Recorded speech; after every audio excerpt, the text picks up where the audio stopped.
Hello, good morning, good afternoon, good evening.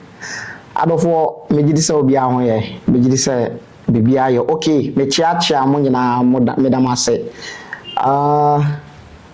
Willingly mo share videos no mayana. Enimdie no nko echiri. Yesua ade. I've said this more than once.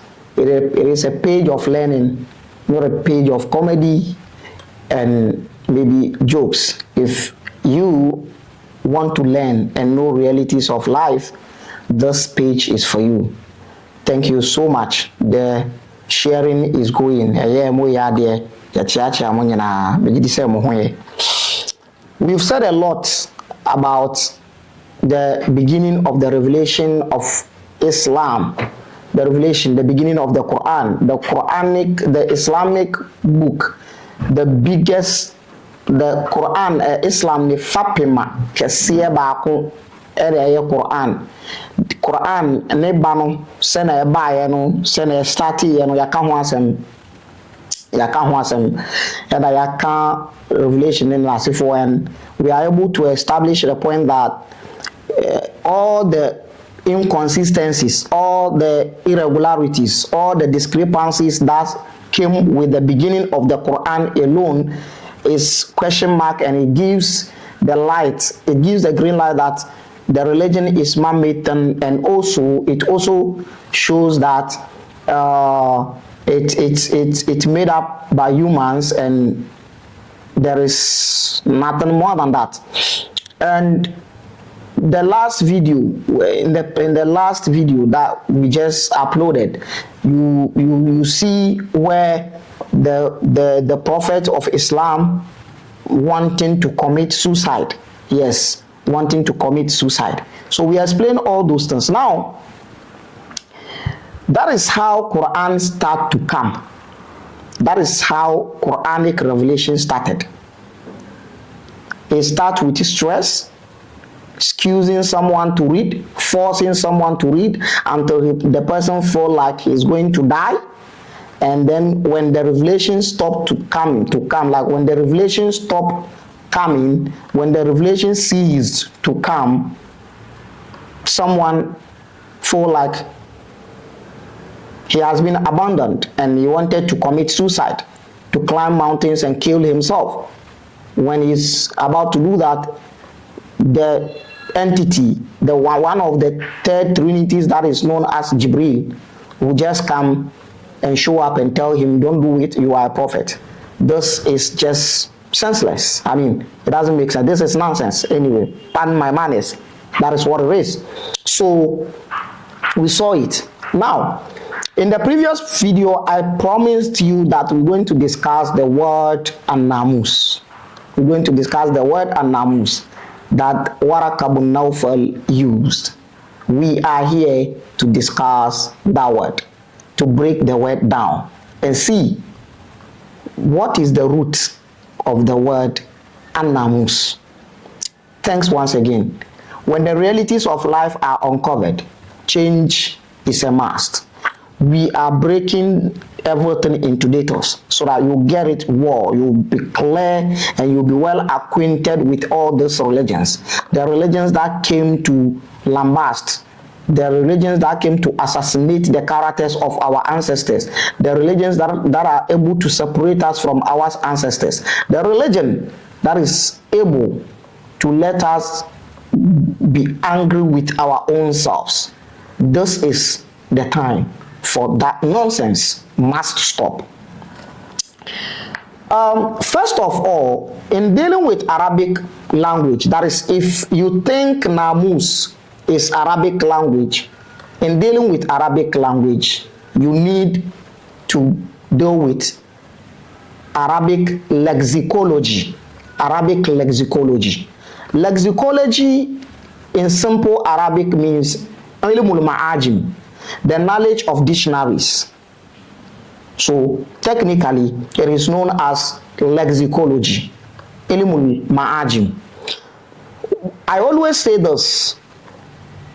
I had the opportunity to start my Islamic studies in one of the best Islamic schools in this country. At the JHS level, Islamic studies at the JHS level, I attended a school called Ansarus Sunnah. The good thing I got from Ansarus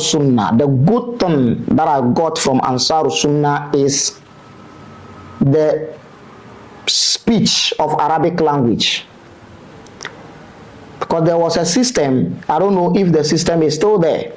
There was a system where they have a wooden 4 square wood with an amount of money written on it. When you speak Hausa or any other language, you will be penalized. That wood will be given to you. You will pay the amount of money written on the wood. That is, if you break that rule for first time. When you break the rule for the second time, you will pay the amount of the wood, I think, twice. They will double the amount for you. When you commit it again, they will double the amount with punishment. So you don't allow to speak your own language. Local language is not allowed in this school, Ansarus Sunnah. No, it's not allowed. Well, it is some kind of racism, it is some kind of bias because it is killing our own languages. But hey, the good aspect of it is that this system has helped some of us to be fluent in Arabic. Very, very fluent. One of the things I don't doubt myself in it is Arabic language when it comes to the speech and writing and reading. And I got this from Ansarus Sunnah, the school I attended, Islamic school I attended in Kumasi. Moving from there to move to Islamic SS or SHS, Sanawiya, what they call Sanawiya, I went to Nuria Islamic School, one of the best schools in the country. This is the only school where, apart from the religious studies, Sira, Fiqh, whatever, Tawheed, Aqidah, all these things, you have the language aspect. You study the language, the Arabic language, and then all the aspect of the Arabic language. And on top of that, you have other subjects. It is only in this school that you have those subjects being studied in Arabic. It is only school where we read philosophy in Arabic. Nuria Islamic School. We read philosophy. It is the only school where we read logic. They call it mantiq in Arabic. It is only school where we study that in SS, in Islamic SS. It is the only school where we study ilmul ijtima, sociology in Arabic. It is only the school where we study ilmul nafs, psychology in Arabic. On top of that, other tongues. Now, among the tongues we study there is what is known as al-ma'ajim.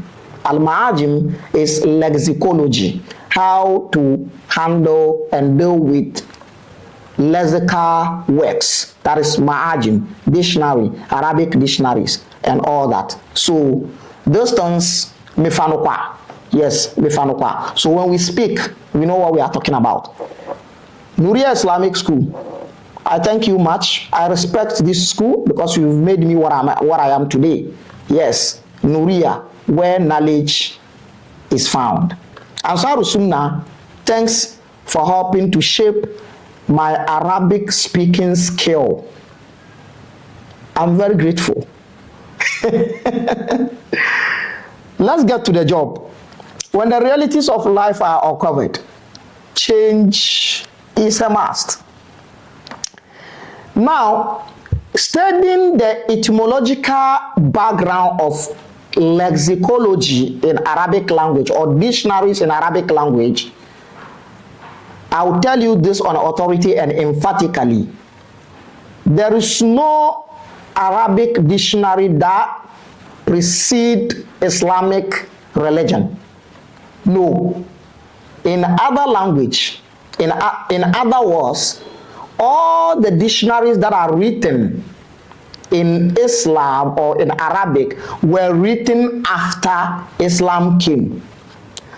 That is why if you really want to find the origin of Arabic words in Arabic lexical works or Arabic lexicology or Arabic dictionaries, it is very difficult. You can't find them because the history of the words has been cut off.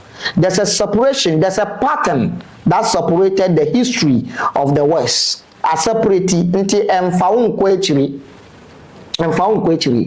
it is out of our curiosity, some of us, out of our curiosity and out of our loving to know and digging much, that we were able to get other books from somewhere that other people authored, which is not Muslims that authored the book, that we are books that we are able to see some the origin of some of Arabic words.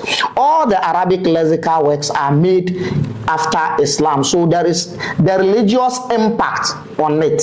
So you don't get, there is no Arabic lexicology or there's no Arabic dictionary who has pure Arabic roots of the words in Arabic. All of them has been influenced by the religion. So this is to say no original understanding of Arabic words when it comes to the root, taking them back to the root. There is not. But there are other books that other people wrote concerning Arabs and all that. So for those ones, you can get some of these words, the root of some of these words. So the word Namus, in the context of Waraka, the priest, the pope, the word Namus, the way he used it, was the word Arabic or not? Honestly, the word Namus, the root of the word Namus is not Arabic. Now, Waraka as a priest, but an Arab, how did he got to know the word and used it? The answer is simple. Waraka was a Christian. Not only a Christian, Waraka was a priest, meaning he was an elite. Now, someone to translate the Bible from Hebrew, Greek to Arabic, you don't joke with a person. The level of intellect and knowledge is very high. Not to talk of the person practicing the faith or practicing a sumono and a wosuya kasano na wa translate until you can see fairness and accuracy in the translation of Waraka. Fairness and accuracy are two things you can't take away from Waraka in the work of in his work translating the Bible from Greek, Hebrew to Arabic. Before Islam, the whole Arabian Peninsula, Al-Hijaz, is full of so many people and so many cultures and so many religions. Christianity being one of them, dominating all type of Christians. The Mennonite Christians were there, the Monophysite Christians were there, all kind of Christians were there, the Syrian Christians were there, and all these kind of Christians were there. So the Christianity was dominating in Arabian Peninsula. So Waraka is one of the people who has served Christianity well in Arabian Peninsula. Apart from one guy that Muslim historians corrupted his name, who they call Buhayratu Rahib, which is a corrupted name. Buhayratu Rahib is Sabius, the monk Sabius. The monk Sabius is who Arabic scholars, historians named Sabius. Now there's a problem with Arabic historians, Arabic Islamic historians. There's a problem with them. There's a problem with them. Do you know why? Do you know what the problem is? The problem of Arabic historians, Arabic Islamic historians, is that they are not historians. They narrate incidents. They are not historians. They narrate incidents. Now, narrating incident, when a historian is narrating incident, is different from someone that is not a historian. Now, someone that is not a historian, when he is narrating incident, the incident sounds like an ansisem. That is why all these Sirah books, when you read them, they sound like an ansisem. You know why? Because Ibn Kathir is not an historian. No. Ibn Kathir is not a historian. And the rest of those who wrote it were not historians. Ibn Hisham is not a historian. So this is the problem. Now, again, let's come to another thing. The only historian who really applied history in writing Islamic history is this man we call Ibn Khaldun. Now, Ibn Khaldun has two major history works. He has Muqaddimah, the introduction to his history. It is in volumes. I have all of them here. And then I have the Muqaddimah, the introduction to the history, the numerous volume work that he did. Muqaddimah is like an introduction. Muqaddimah is like opera coin edema history. So Ibn Khaldun is the historian who applied history in writing Islamic history. That is why some Islamic scholars don't even like him. Some Islamic scholars have casted Ibn Khaldun into hellfire. So Ibn Khaldun is going to go to hell, according to them, because he wrote his history based on the history way, not like an ansisem, like fairy tales. That is it. Now, Namus in Arabic is different from Namus that Waraka used. So, looking at the caliber of Waraka ibn Nawfal, the cousin of Khadija, the priest, you will not say the word Namus he's using is Arabic. Arabic has Namus, yes. And Namus, the root of Namus is coming from a different language, yes. Just like the way the word Maryam in Arabic is not the word Maryam in Hebrew. This is a mistake. This is a mistake. In Hebrew, there is no Maryam. There is Miriam. Miriam is different. Mary is different. They are not the same. They are not the same. Mary is different. Miriam is different. But here in the Quran, Mary, Miriam is the same thing. Well, there are two different things. Miriam is different. Mary, the mother of Jesus, is different from Miriam. Miriam is the younger sister of Aaron. So that is why we have this verse in Ya Ukhta Harun. Ya Ukhta Harun is referring to Miriam, not Mary. Mary is not Miriam. When we get there, we'll break this terms down. Now, in one of the Arabic lexical works that I would like us to dissect the word Namus from is the book we call Maqayis al-Lugha. This is it. Maqayis al-Lugha. And here you can see the written well. Maqayis al-Lugha. Well, Maqayis al-Lugha simple means the measurement or the scale of al-Lugha, Arabic language. The author is known as Al-Imam Ahmad bin Faris bin Zakaria bin Muhammad bin Habib Abul Hasan Al-Razi Al-Qazwini. Al-Qazwini. That is the author. So, Maqayis al-Lugha. Now, Maqayis al-Lugha deals with the origin and the root of the letters of Arabic word. But yet still, it was authored, it was written after Islam came. So there is Islamic influence in it.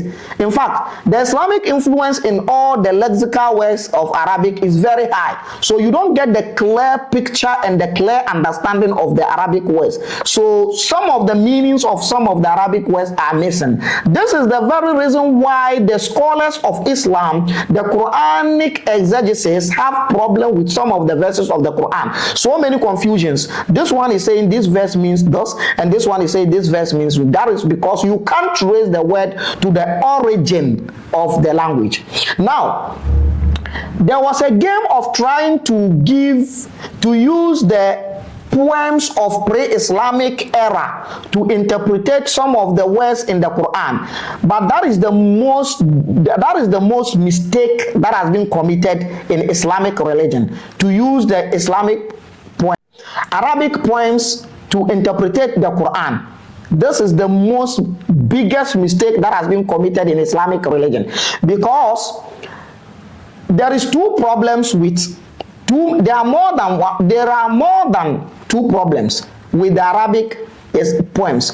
Now, because there's a problem with the words in the Quran, that the meanings are very ambiguous, or the ambiguity in the words in Arabic are very high, in Quran are very high.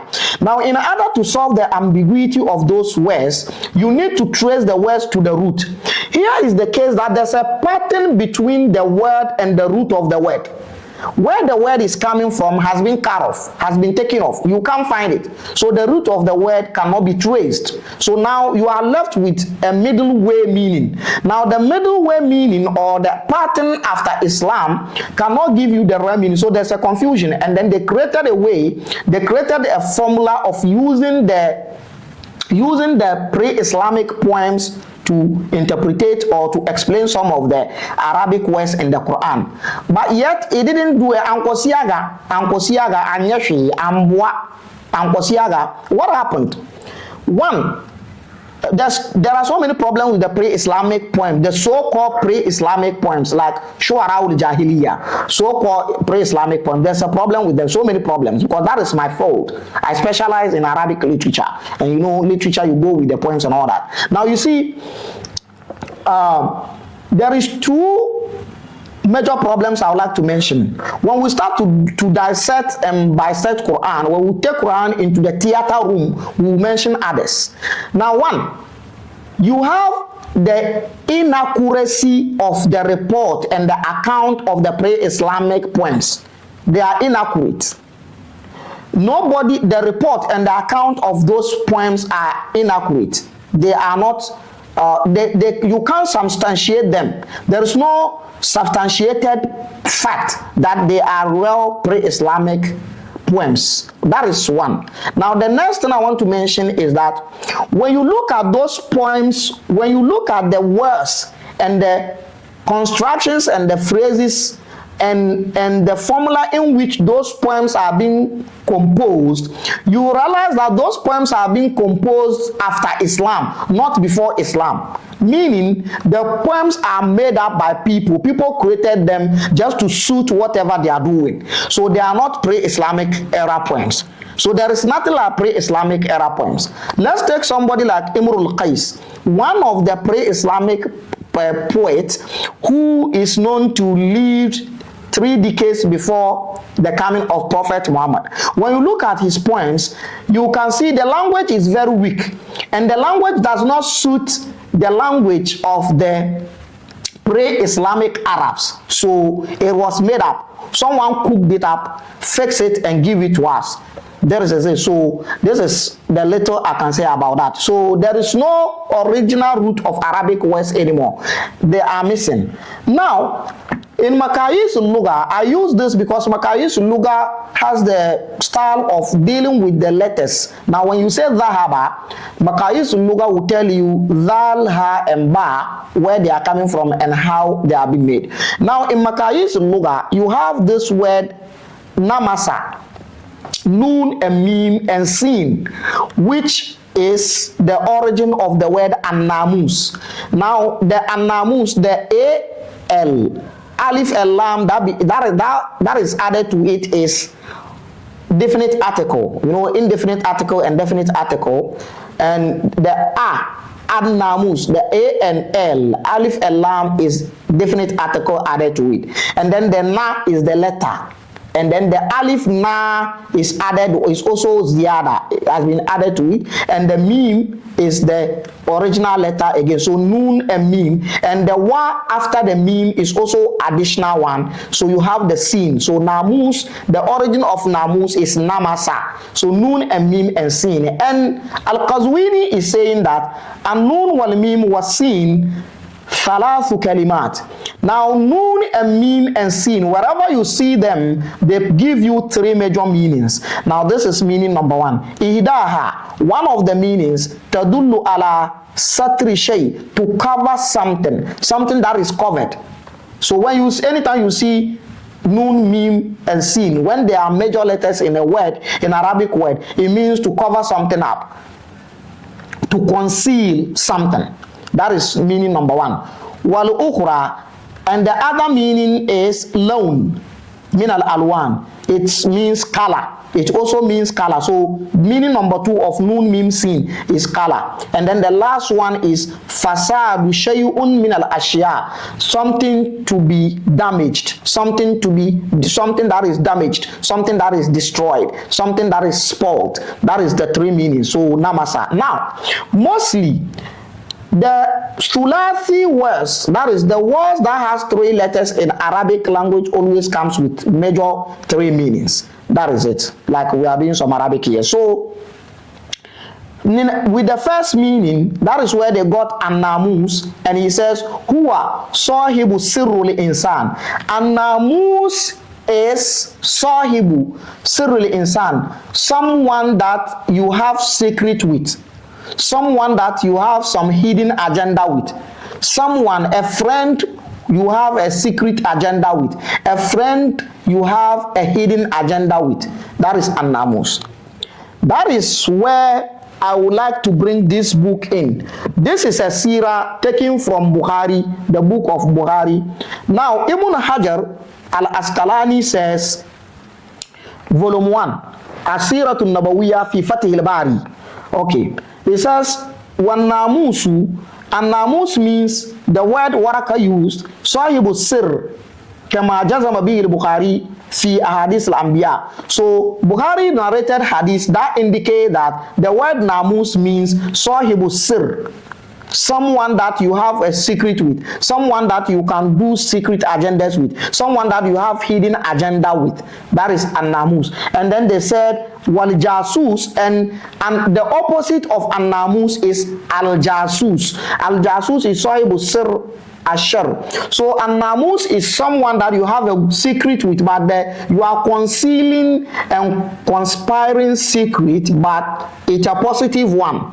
That is an-namus. But al-jasus is someone that you are concealing and conspiring secret, negative secret with. Al-jasus. But this is wrong.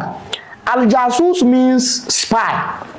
Jasus means spy. So that is it. Now we've seen how the meaning of an-namus. Now, having said that, in Arabic, an-namus in Arabic is different from an-namus that Waraka used. Now, an-namus in Arabic, when Arab man says an-namus, it means mosquito. It is mosquitoes that Arabs call them an-namus. Mosquito is an-namus in Arabic language. Now, the reason why the Arabs call mosquito an-namus is that mosquitoes give sound, secret sounds in our ears at night. Now, the meaning, one of the meanings of an-namus is to cover, to conceal. Now, according to Arabs, the night covers us and conceals us. So, for a mosquito to come and be sounding in our ears at night, it means he is sounding to us secretly in a covered or a concealed night. So Arabs called an-namus, mosquito an-namus. Now, you believe and you trust and you agree with me that the word an-namus waraka bun Nawfal, the priest used, is not referring to a mosquito. Waraka is not referring to a mosquito. Waraka is not referring to a mosquito, because he says this is the namus that descended upon Moses. You're not going to tell me that it is a mosquito that descended upon Moses. If Waraka's Namus, the word Namus that Waraka used means mosquito, then it is mosquito that is bringing Quran to Prophet Muhammad, right?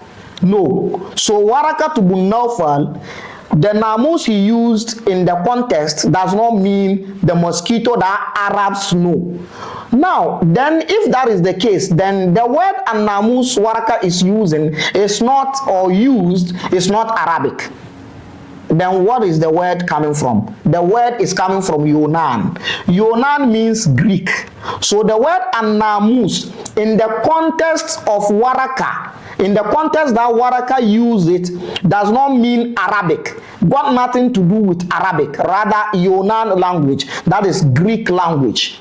And the fact to prove this is that, to prove this claim was that Bible went to Hijaz or Arabian Peninsula in Hebrew language and Greek language, and Waraka translated them into Arabic. So he's acquainted with, Waraka is acquainted with Greek language. Point number one. Point number two. It is a religious book. Bible is a religious book. Got something to do with this Moses and Tons. So it got something to do with the Namus. So the Namus yet still is Greek language. What is the origin of Namus in Greek language? The origin of the word Namus in Greek language is nomos. N-O-M-O-S, nomos. So it is out of nomos that the Arabs Arabized it and wrote Namus. It's shocking that the word Namus, even though the beginning of the revelation of the Quran has to be said that it was coming from Namus, but Quran never mentioned Namus in a single verse. Does it mean that Quran does not know who brought it? Quran never mentioned Namus in a single verse. That is one. Now, in Greek, what does Namus means? Or nomos in Greek language, what does it mean? Nomos in Greek language has three major meanings, but all the three meanings are the same thing. Number one, nomos means culture. So nomos of Greeks, culture of the Greeks. 1. 2. Sharia, law. Nomos also means law in the language of the Greeks, law. And then last one, nomos means path. So nomos in Greek means culture. Nomos in Greek means law. Nomos in Greek means path. Now, if this is the meaning of nomos in Greek, what does it got to do with the energy or whatever Prophet Muhammad saw in the cave? What does it got to do with him? Anyway, it means that the nomos or Namus that Waraka used is not Arabic, it is a Greek language. Now, something that brought the pillar of the religion of Islam got its name from Greek roots. And the reason for that is because the Bible that came to the Arabs in Hijaz or Arabian Peninsula was in Hebrew and Greek. So the source of the Quran and whatever brought the Quran is coming from the Greek Bible. So Islam is coming from Christianity, because whatever brought the message of Islam is coming from the Greek Bible. Bible belongs to Christians. So Islam, the source of Islam, the reference of Islam, the reference of the Quran, the source of the Quran is the Bible, because what brought the Quran has its roots and its source all the way from the Greek Bible. Thank you very much. If you don't want to accept this, then you have only one choice left. You will be forced to take the Namus here in Arabic language context, which means mosquito. So it is mosquito that brought the revelation of the Quran to Prophet Muhammad. Are you okay with that? If you are not okay with that, then you have only one choice. You must resort to the Greek meaning of Namus, which means law, culture, and path. So, in simple terms, I conclude to you and I say, if Namus is coming from the Greek word, and it is because it is in the Bible, that is why Waraka used it, then Islam is the culture of the Bible. Islam is the law of the Bible. Islam is the part of the Bible. Christianity is Islam, and Islam is Christianity. Christianity gave birth to Islam. When you leave Islam to Christianity, or when you leave Christianity to Islam, it is the same thing. As a wajai bedroom, our wall, and our few wall, our bedroom. It is knowledge we are sharing here, and you've seen the breakdown. If you don't want to go with the meaning of Namus in Greek, then you will be forced to use the Namus of Arabic, which is Sauro. Sauro is what Wahayi. Untuntum and the revelation the bread of prophet. I don't think we be okay. And the Namus no every Bible and a Quran. This is knowledge. I remain the prophet of Africa, the descendant of truth. Until we meet again, I say to you, bye bye.